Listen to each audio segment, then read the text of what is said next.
HarperCollins presents the one-show book of true tales, great British stories of adventure, heroism, love, and the seriously strange. Written and compiled by Chris Warren.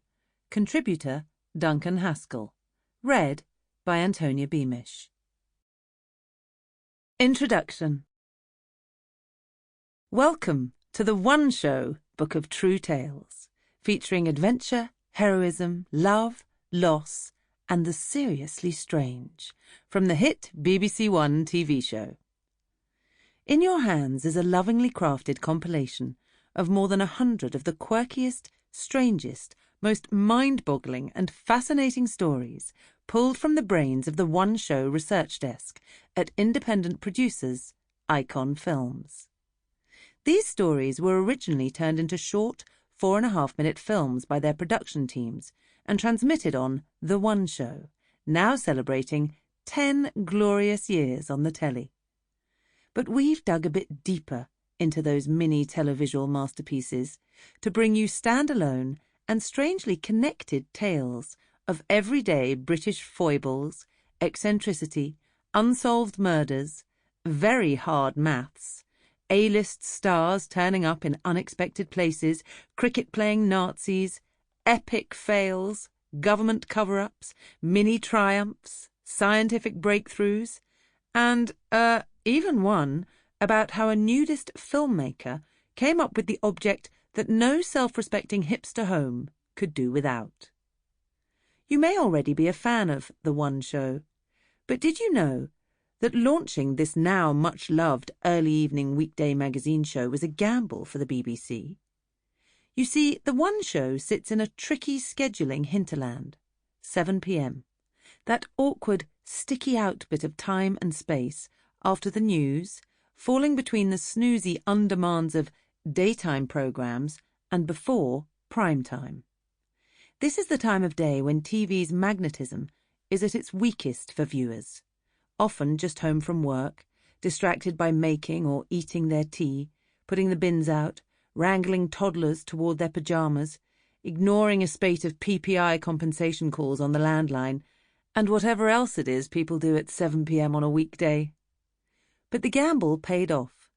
Today, The One Show is a colourful and quirky, serious and topical, and often a little eccentric, TV institution. Transmitting 5 nights a week, 46 weeks of the year, it averages 5 million viewers per edition. No mean feat when you consider the competition from a multi-channel TV environment and the equally distracting second screens of smartphones, tablets and laptops that now accompany households when they congregate on the sofa. Icon Films started making film shorts to be featured on The One Show for Season 1 in 2007. Originally a tiny team of 2, this eventually turned into more than 20, including researchers, directors, camera ops, and production managers. Together, we've produced over 500 shorts. The demand for each film is to create "did you see" moments, events, stunts, and facts that have people talking about them the next day. These may be questions. How exactly would the gang in The Italian Job have escaped with their loot from a coach hanging precariously from an alpine cliff? Unknown stories from secret files. Did you know that all the maps and cash needed for the D-Day invasions were produced and stored in a fake bakery in a Bristol suburb? The downright bizarre, the world's first cash machine had a small man hidden inside in case it malfunctioned during its grand unveiling. Or even the mysterious. In an East Midlands churchyard lies the grave of an unknown man. We know how he died. We know his killer, who was hanged. But 80 years after the event, we still don't know who he is. Once those films are commissioned, they're researched in depth. Scripts are written and signed off by the BBC. On-screen contributors, locations and archives are secured, and then they're shot, usually in just one day, with one of the show's roster of star reporters. The films are edited over 2 days and then delivered. On average, Icon Films knock out 60 of these films a year. Sample complete. Ready to continue?